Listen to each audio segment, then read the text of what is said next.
This week on the Tiara Talk Show, I'd like to welcome Assistant Artistic Coordinator on Atlantis, The Lost Empire, Kirk Bodyfelt to the show. Welcome, Kirk. Hello. Hi. Hey, I've heard all about you by Chris Jenkins, who was artistic coordinator on the whole entire film, but he sent me that really cool picture of you guys during Halloween as Mini-Me and Dr. Evil. Yes, yeah. Chris was both my boss and absolutely my mentor there as well, as far as my continuing developing career there.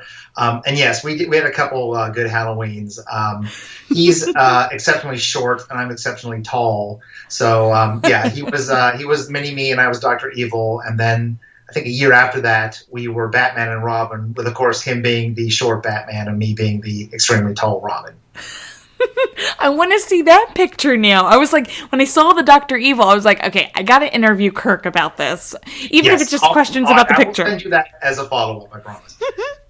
Yeah, what did everybody think? Like, I can't even imagine, like, Halloween sounds so much fun at the Disney animation studios, and I've been lucky to see some photos. I know not all of them are online, but it seems like you guys would have a swell time getting together. I went over to Chris's at the crack of dawn, because, I mean, I have no experience with makeup, and we were doing the skull caps and the fake noses and got in the costume, so that was a lot of work. So we just showed up and it scared everybody. I think Chris had the ability to take his shoes off and actually put his knees in there. So if you literally were knocking on a door and somebody opened it, he would be at the correct height of Mini-Me. So we had, but I will also say that nothing topped Florida.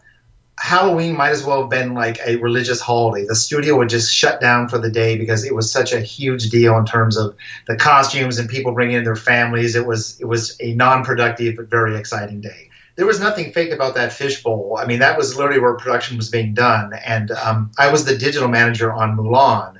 So the fishbowl was usually the effects department and the CGI computer graphics department. And that's the team I was managing. So, we'd be in the middle of a meeting and then kind of you sense something odd in the room, you look behind you, and of course there's 100 people staring down at the top of your head. I wasn't based in Florida for Mulan, I just was a visitor, so I wasn't quite as used to being the gorilla in the cage of everything you're doing right now is being looked at by a large tour group. But everything that was not in any way a fake setup. Nobody was animatronic. Those were all really people there really working on the features. That was the fun part of going to Hollywood studios, because it really was an active studio, especially the animation building. I remember, seeing things being made for Treasure Planet and Brother Bear, Lilo and Stitch.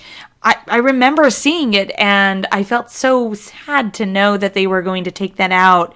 And, they removed everybody by 2004, 2005, right? So, yes. Right after Brother Bear?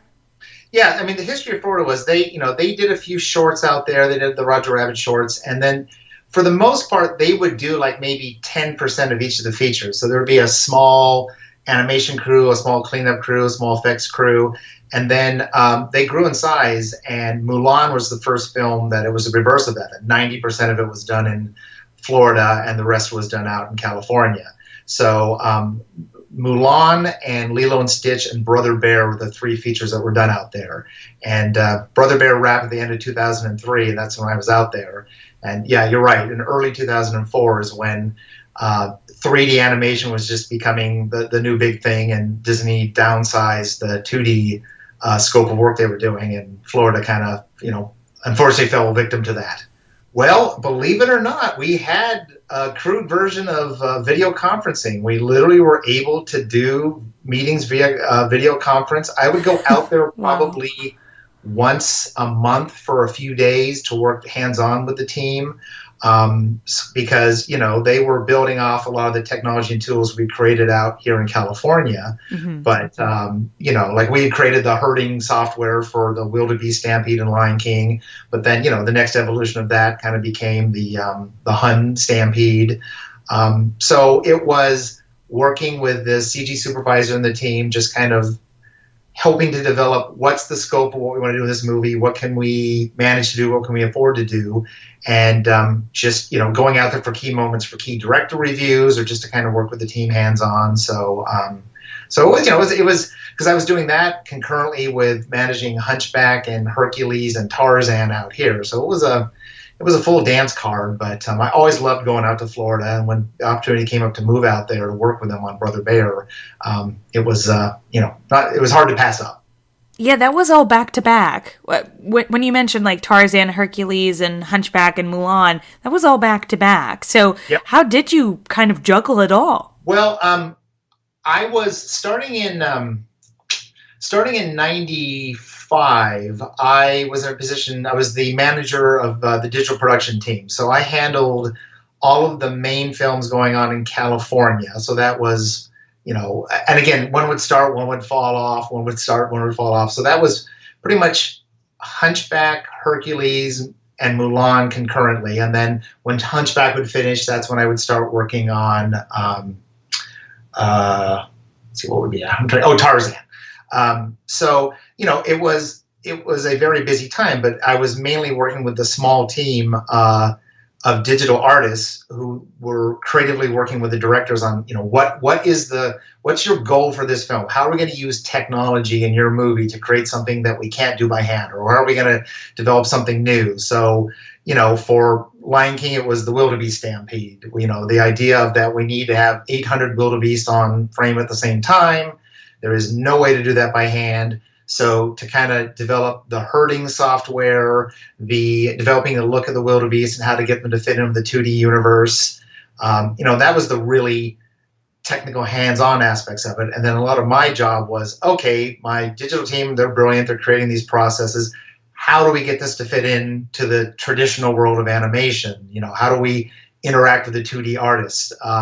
Some of these scenes are going to be led by a 2D artist who they'll draw the characters on a 2D layout, and then we have to scan in that layout, build it in 3D, and we have to have the wildebeest, steer around these other characters. Or sometimes maybe the wildebeest would lead, and we would just have to leave pockets for the animators, and then they would take our printouts and add in the 2D characters. So that's when it was a really exciting time to be there, because every film had its new digital thing it wanted to do. So a lot of my job was working with my team on how much can we handle, what can we do, and how do we fit it into this, largely traditional pipeline.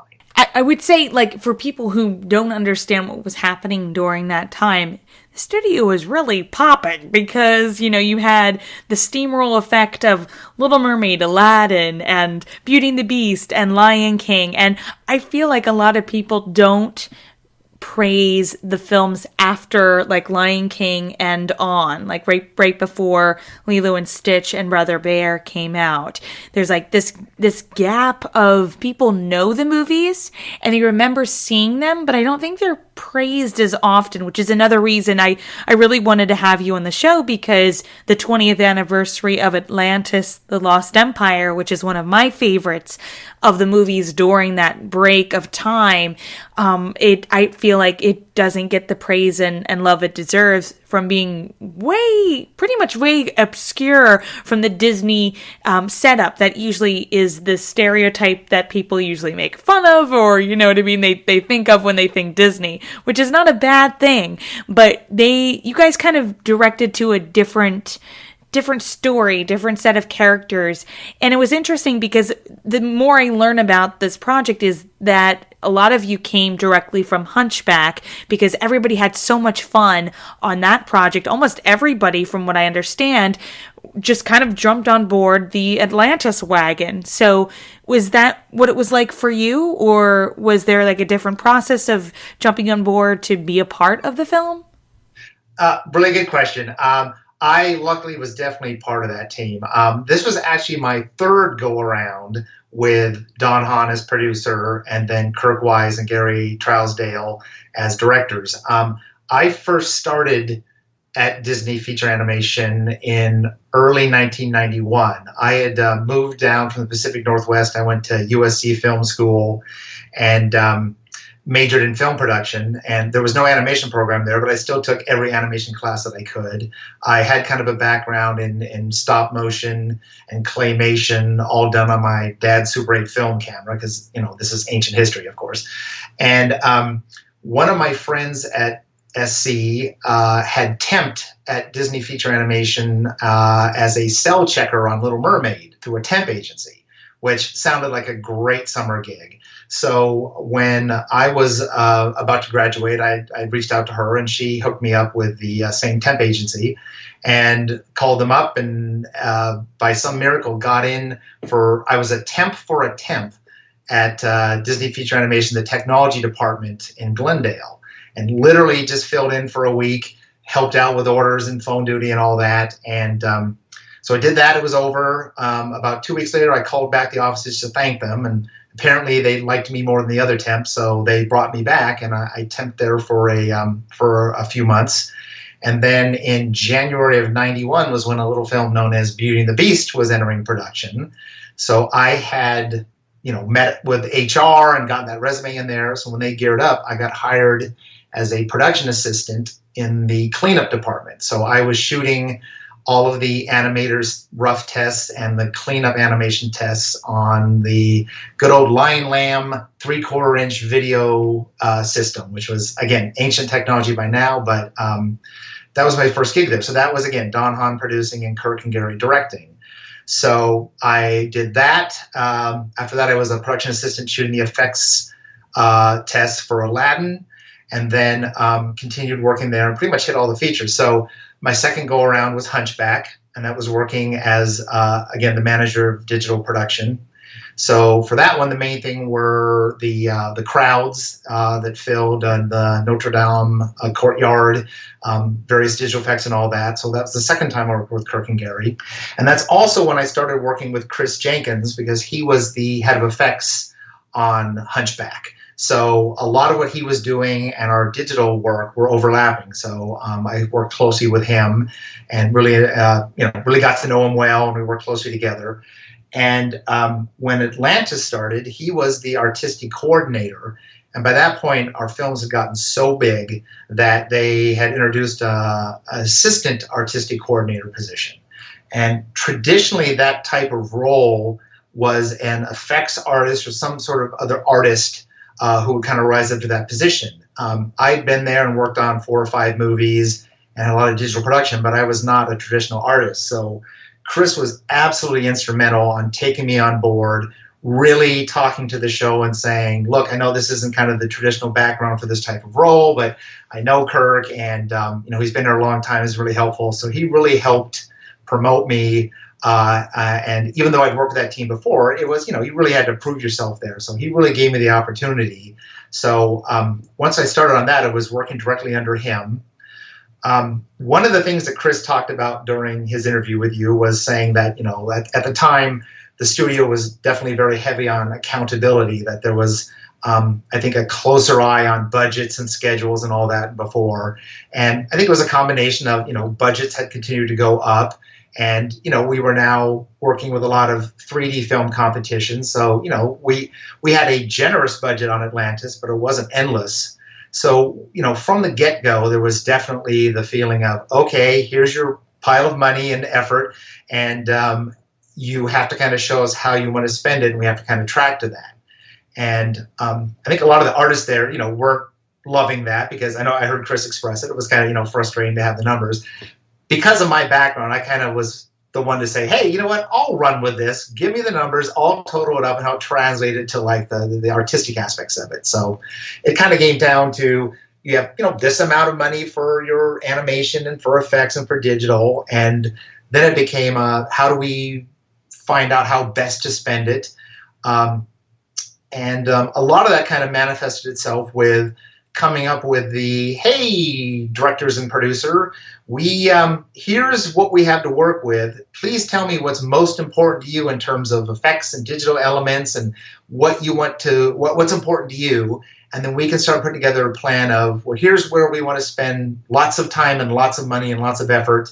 And then here's where we need to scale back a little bit, just so we find the right balance of everything. So again, to a pure artist, I'm sure that sounds very boring, but to me, it was the opportunity to say, okay, look, let's get in here, let's start figuring this out and lay out a plan that we can all live with, and then just trace it along the way to make sure we're on track. And that way we don't hit a point of you're 50% through the movie, you've spent 75% of your budget, and you're suddenly having to go through and make a bunch of radical cuts to things that nobody wants to do. I think it was really exciting to, like you said, to try something new and different that, that by not having musical numbers and having it be more of kind of a comic booky adventure, that it was something new and exciting. And again, it was with a very tried and true team. So once we got started on it, much like the exploration team in the movie, it's like, hey, it's a ragtag group, but we've all worked together before. We knew each other. That's actually, I'm going to back that up because that's a dumb analogy, because it's like the team that worked together is the ragtag team, and that's not true. So, rewinding. It was really an exciting opportunity to get to work again with a team that had been very successful in the past, but to kind of take it in new, exciting directions of something that is more of an adventure, not your traditional Disney musical. And I think, the studio was very excited by it. And at the same time, there was a certain risk factor to it, which is why I think they wanted to, make sure it didn't get out of control in terms of budget and scope and everything. But, again, it was a really smart team of people. And I think one of my favorite examples of how we wanted to increase scope and have it look great and initially seemed like it was a major challenge was, Chris had talked a little bit about the CinemaScope aspect. That very early on the thought was, well, we really want this to be cinematic, and the CineScope ratio is just a great way to do that. And that set off a lot of concern about, well, geez, we've got to now buy different paper. We have to buy CinemaScope ratio paper, and all the drawings are going to be larger and wider. And there was a lot of talk of all the additional monitors we'd have to buy. So that was a real sticking point for a while. And then some brilliant person, I wish it was me, but I can't take credit for it, I think said, kind of like a regular square television, if you letterbox the top and the bottom, it's the right ratio. You can use the same paper. You can use the same monitors. The image is going to be a tiny bit smaller, which probably gives you less pencil mileage, and that should work. So, that's the sort of smart solution of, well, this could have been a real big sticking point, but hey, you know what? Here's a solution that works. So I think, just having that kind of creative way to figure out, here's what the goals are, how do we achieve it, but not break the bank, was what I really liked about the job. Can you walk me through a typical type of week of working on a scene or working on a specific segment of the story? What was the process that you would have to do as the assistant artistic coordinator to help Chris and the rest of the team kind of complete a scene? Well, I'll tell you what, I'll start off kind of one step back in terms of when it was, after we had kind of gone through, here's the goals. We want to have the Leviathan character. We want to have lots of digital characters. We want lots of digital effects. After kind of coming up with a laundry list, I think the next big step for me was, in the good old days of traditional animation, the layout department would create workbooks, which were these glorious 11 by 17 giant flip books that basically had a good, solid sketch of what the background was going to be and the character blocking, and literally have, anywhere from maybe 2 to 4 different panels showing camera moves. So by that point, you had a pretty good idea of what is the scene, how active is the camera, how many characters are in there, and, what's the layout. So, again, I had already taken the budget and kind of broken it down into buckets per department per scene. So, the opening of the film is really big, so I'm going to give a large bucket of effects hours to that. And here's one that's supposed to be smaller and simpler. So the first thing I would do when one of those workbooks would be done would be to start flipping through it and kind of look at, okay, this is supposed to be a, level 5 effects sequence, and it's a level 10. It's out of control. It's crazy. So then I could start looking at it and come up with proposals and work with Chris on, well, what can we do to kind of pare things down here a bit? And a lot of times it would come down to, what suggestions can we do that will actually make a big difference in terms of pencil mileage or complexity, that it's still giving the directors kind of the core of what they want.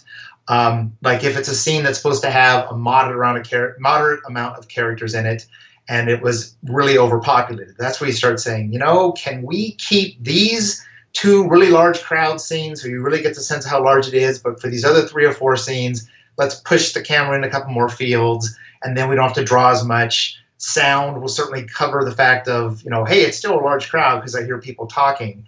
But and that could apply to anything. That could be character population. That could be, water is always really hard to draw. Is there a couple of these scenes where we can kind of tilt the camera up a few degrees and get the water out of field? One of the things, again, with this being traditional animation, it was a ragtag team of characters, so the character count was always high. So when you have things like light sources within a scene, you then have to account for all these characters need to have these hand-drawn tones on them to kind of, help sell the light direction. And that looks beautiful, but that's a ton of pencil mileage. So like a good example of a way we had a sequence that was kind of too large in terms of effects and we brought it down was it's after the whole Leviathan attack and after they've kind of settled underground before they find Atlantis, and there's the camp sequence and Milo's kind of telling his backstory. A lot of characters in there, and the original version of it everybody had a lantern next to them, and every single character was going to have these hand-drawn tones, and it was just breaking the bank. So the solution we came up with was Milo's the one telling the story. How about he's there with his lantern, he's getting the close-ups, we do all the glorious hand-drawn tones on his face, and everybody else is further back, and they're listening, but hey, they don't have their lantern. So that was the way I think to kind of really keep the core feel of it's a dramatic, sequence, and Milo's really explaining himself, and you're getting the core of it, but we cut out 80% of the hand-drawn tones. And then again, some other brilliant person along the way kind of came up with a shortcut technique where, all the drawings were still done by hand, but our cap system is where you could then scan in the artwork, and all the inking and painting and compositing was done that way.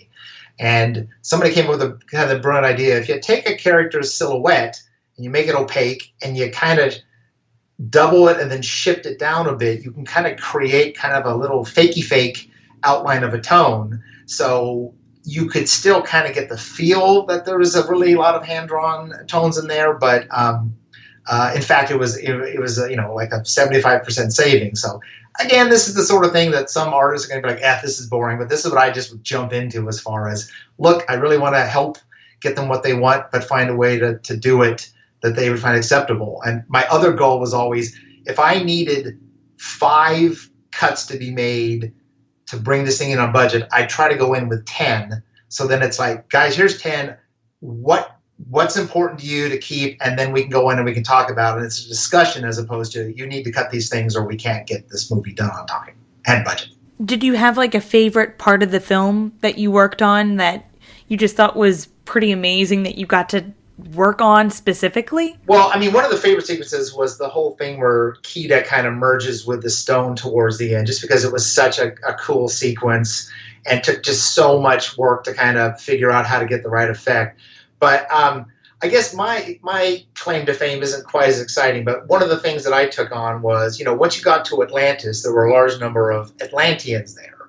And we always wanted to have the presence of a lot of them there. But again, in terms of pencil mileage and animators, you couldn't really just always, fill the screen with unique animation. So one of the things I was in charge of was, okay, let's look at all these sequences and find out what can we do to animate Atlanteans in the background doing kind of nice little subtle things, and then take those cycles and kind of place them and retie them and kind of create crowds of people. So it's pretty easy to see where it is, but there's a handful of sequences where you have your main characters in the front and the large numbers of Atlanteans behind them.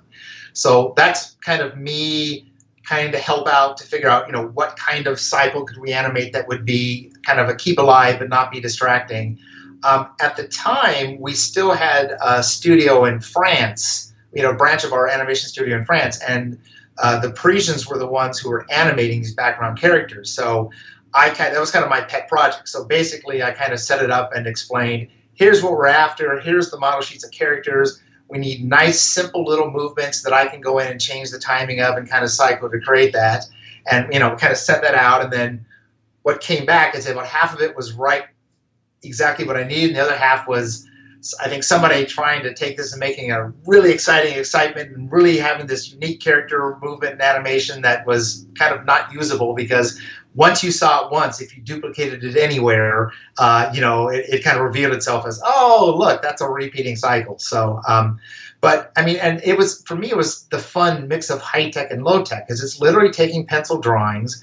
And it was me literally going to a Xerox machine and shrinking it down by a certain percentage, and then on a copy of the layout, posting the individual characters and saying what size they were shrunk to, and then filling out a massive X sheet that literally would show the timing of all the cycles and everything. So again, if you're not suited for that, it would probably drive you crazy. But I just was having a good time, because it was hands-on work. It's literally just kind of laying out a plan and figuring out how to kind of help populate these scenes without breaking the bank. And it was a lot easier to pay animators to do these, one set of cycles than for me to take on the additional burden of position and retiming and all that. So again, not the most exciting effect, but it was, that's what I was doing. And it was, I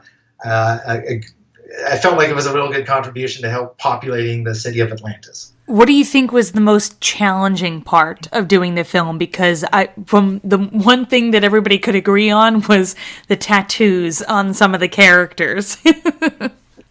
The tattoos, yes, that was a lot of pencil mileage, and it's one of those things where it's just, a tattoo is a fairly solid object, and everybody knows the wonder of 2D animation is the ability to have stretch and squash and all that, and those are two kind of competing techniques. Yeah, I know at the time, as digital technology is moving forward, there certainly were discussions of, hey, maybe we can find a way to actually map these tattoos as 3D elements onto 2D and get them to fit. But any sort of preliminary test of that, it just doesn't work, because it's not just taking a digital element and trying to warp and bend it a little bit. 2D animators are free to do whatever they want in terms of stretch and squash. And, we were less cartoony of a show, but still, when characters are moving fast, they're going to bend and stretch. And the ability to take a tattoo element with stripes or patterns and map that on there didn't work. So, yeah, from the cleanup department, that was a real challenge. I guess one of the late-breaking things for us was, and it's something that Chris touched on, and I think other people did too, that there was originally a completely different opening to the film, which was a gloriously animated, crazy effect sequence of a Viking ship out at the stormy sea with the Atlantean journal, and they were trying to find the city of Atlantis. And they're attacked by this mysterious group of tentacles. It's eventually you find out it's the Leviathan. And it was a gorgeous sequence with some of the craziest hand-drawn effects water I've seen. And right about the time it was just being finished up, I wasn't in the meeting, but apparently it was determined that's just not the right way to open the movie. It's too cold of an opening. So it got cut. And but I think one thing that wasn't mentioned was, if you're really a good at sleuthing, I think at least one of the deluxe DVD versions of Atlantis, when it was originally released, has that whole sequence on it. So if you go to try to hunt that down, you can see it in all of its glory, because it was already completed.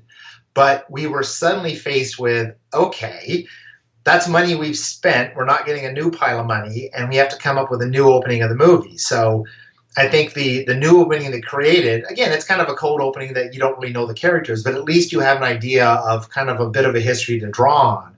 So I think one of the challenges was, how do we come up with this new great version, a new great opening for the movie? But we have to kind of look at all the pennies and nickels we'd saved along the way and use them for this opening. So if you look at it, I think there's still a lot of really great effects and things in it, but we had to definitely find a way to balance out exciting opening versus we don't want to be pulling from other sequences and have to simplify them to do it. So I think that was one of the big late-breaking challenges that came in, was the how do we quickly create this and do it in a way with the funds that we have. But I think, again, just the reason we were able to do that was just finding really smart ways to get what the directors want. And here's one other very specific example, and I'll give you a compare and contrast. I was the digital manager on Tarzan, and the big thing we developed for that was the software called Deep Canvas, which was kind of the first time we were able to not only model 3D environments, but to actually come up with a paint program that allowed our traditional background painters to literally paint on a 3D surface. So, and again, that's something that, grade schoolers can do at home right now. But way back in, 90, this would have been, mid-late 90s, that didn't exist. So, so it was a great tool, but it was very labor intensive and slow. And, it came to maximum benefit when Tarzan's swinging from the trees and the canopies are all 3D. But there was an appetite the directors had to use for props and things. And there's a specific scene in Tarzan right after Kala saves baby Tarzan from the leopard. She runs across a rope bridge, and that rope bridge was lovingly built in 3D with ropes, and all the textures of the wood and the rope were all painted. Incredible amount of work. And, as she's running across it kind of does moves up and down a little bit, but it's an incredible amount of work. And, the benefit was it looked great, but, it was not quite as much of a payoff as you want for the amount of work. Similar scene in Atlantis. I think it's when the vehicles are originally arriving in Atlantis and are driving across the bridge. Needed the bridge to move. We did model in 3D. I think we just had a traditionally painted background. Went into our cap system, just warped it a little bit. You get the same effect, and it's pennies on the dollar for sure compared to the approach we had to do for Tarzan. So I think there was just a lot of openness and willingness to say, let's find the smartest way to do this to make sure you're happy, but we don't have to, do an A-level amount of labor to get you an A-level amount of, visual payoff in the end. It was really different for kids my age at that time because we're getting Tarzan, we're getting Atlantis, we're getting Treasure Planet, we're getting a mixture of different types of styles. So it's not the same thing over and over again and a different storyline. So that's what always made it so exciting. So to see that the 20th anniversary is right around the corner, it's crazy to think that. But what are your thoughts on hitting this milestone? Well, I mean, I'm just very appreciative of those people who are a big fan of it because you're right. I think it did reasonably well. It wasn't the monster everybody wanted it to be, but I know there's a pretty loyal following to it. And it was just a special project. It's always hard for us, those of us who worked on it, because, one of my favorite things about the movie is just the opportunity to get to work on it, to be there at that time. And, I was really lucky. I didn't get to work on Little Mermaid. I did meet John Musker and Ron Clements, the directors, because they actually brought the film to USC when I was still a student there. We got to see it right before it came out, and they were guest lecturers. That's when I first met them, but didn't get to work on that one. But, I worked on almost all the movies from Beauty and the Beast through Brother Bear.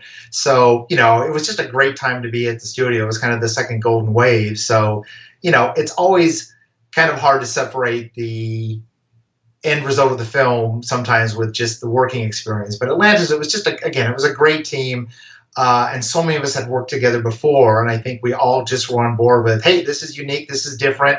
Let's knock ourselves out and just find a way to make this a really special movie and something people hadn't seen before. And a lot of challenges, but just a lot of excitement working on it. And we're still very, very proud of it. So it's really exciting just to see there's a whole series of interviews with people who worked on it. But I've got to ask, since October's around the corner, if you could dress up as any Atlantis character, who would you dress up as? Boy, let's... I mean, Milo would be fun. Maybe... Whitmore, I'd need a beard and all that. I think... Rourke would be kind of fun. Because I think it'd be... Because it's just the absolute opposite of my personality, and that's why it's kind of fun to do sometimes. You would have to stay in character all day, though, and be like, hey, you gotta follow my direction, something like that. Well, I was able to stay in character with Dr. Evil for a good long period of time, so at least I had a lot of practice for that. But, that must have been so much fun. I hope they find some film footage of that. Yeah, well, that picture was very representative of the day that, literally, I think when we revealed the costume, we had these large war rooms, and they had, big bay doors. It was an opaque room, but big bay doors. So Chris and I lined ourselves up on one of the doors and just kept knocking incessantly, which really you never were supposed to do during one of those meetings. So they eventually opened the door, and just the look on their faces was, because it took a moment to kind of figure it out in terms of we both have bald caps. And again, Chris, already being short, on his knees with his shoes in front of his knees, it took people a moment like, what is going on here? So we got to pull that stunt a few times and just surprise people. So well, they can't fire you because of that. It's too funny. How long you can get away with it? It was like, okay, all right, that was worth interrupting. Maybe once a year you get to interrupt a meeting, and that was worth it. Yeah, and, and Chris, in addition to giving me that opportunity, he was, again, instrumental in my next role, which was being promoted to the full artistic coordinator and moving out to Florida for that. Once again, I think I'd done a good job in Atlantis and had a good reputation, but all of the other artistic coordinators had been the head of effects as a lead artist, and that was not my background. But I think the combination of I'd been there for so many years, worked on so many films, and really, that was produced by Chuck Williams and directed by Bob Walker and Aaron Blaise. And I knew them all, from my past there. But I just think, again, him helping promote me into the role, I went out there, met with them, and I think it was a really good meeting of the minds because they were first-time producer and directors. And yes, it was my first time in that role, but I knew the studio. I think I'd really shown I could get in there and really help them achieve their goals and had to, if I wasn't maybe necessarily doing the hands-on drawing and designing work, that's why you have a head of effects. That's why you have a CG supervisor, because I think it's letting everybody do their talents, and just kind of that role was instrumental in just bringing everybody together and making sure everybody's in line with what the goals are and what the director's visions are. And again, it was just really exciting to just follow them around all day and be at all the different meetings, and definitely feeling like more of I'm helping you out here and helping move things along, as opposed to, what's he going to complain about now? I think I was able to keep it on the positive side of things. Your last Disney project at the time was Brother Bear. So what are you currently working on right now? Well, Brother Bear I did 10 films at Disney Feature Animation in rapid speed. Beauty and the Beast, Aladdin, Lion King, Pocahontas, Hunchback, Hercules, Mulan, Tarzan, Atlantis, and Brother Bear. And you can probably tell I've got that list memorized so I can go through it so quickly. And then after they closed down the Florida studio, my wife and I moved back. It was kind of an unusual time. That's when Disney was transitioning to 3D animation, different management. They were less familiar with me. And once again, Chris Jenkins proved to be very helpful. He had moved over to help start Sony Pictures Animation. So I migrated over there. I worked at Sony Pictures ImageWorks and was the digital producer on their first feature, which was Open Season. I stayed there almost 10 years. I got into producing. The last thing I did there was I produced Cloudy with a Chance of Meatballs 2. And then after that, I did a 3-year stint at Paramount. They were starting an animation studio. I got into some VR work. And I'm very happy to say that I am actually back at Disney, but in a completely different angle. I'm at Imagineering and am the media and digital producer for the park expansion that's happening at the Tokyo Disney Seas Park. Obviously, that's all very top secret stuff. I can't get into much detail there, but if you search on any of the Disney park blogs, if you look up Fantasy Springs or Tokyo Disney, if you look up Tokyo Disney Seas Park expansion, you can learn a lot about what's going on there. And what's really exciting is that I'm getting to work with some of the former co-workers who didn't leave Disney like I did and who are still at the animation division and who are significant contributors to the media that we're working on. So it's kind of the best of the old and the new. I'm getting to still produce animation in conjunction with my former studio, but to use it in all sorts of new exciting ways, not just putting it on the screen as a movie, but like it's a movie and it's a ride and it's all sorts of new developing technologies that are exciting and crazy. So count myself very lucky, love being back at Disney, just at a different capacity. Thank you so much for being on the show, Kirk. I really hope that we can do another reunion in person for the official 20th next year. But this was really fun to kind of reminisce and hear your story. So thank you for being on the show today. Well, thank you. I really appreciate the opportunity to get to talk about it because, like you said, it's one of those where there's a little bit less discussion about it, but when you get the chance to kind of go back and revisit history and reminisce, I have nothing but positive memories of working on this feature, and I'm really glad to see it's still out there with an active fan base.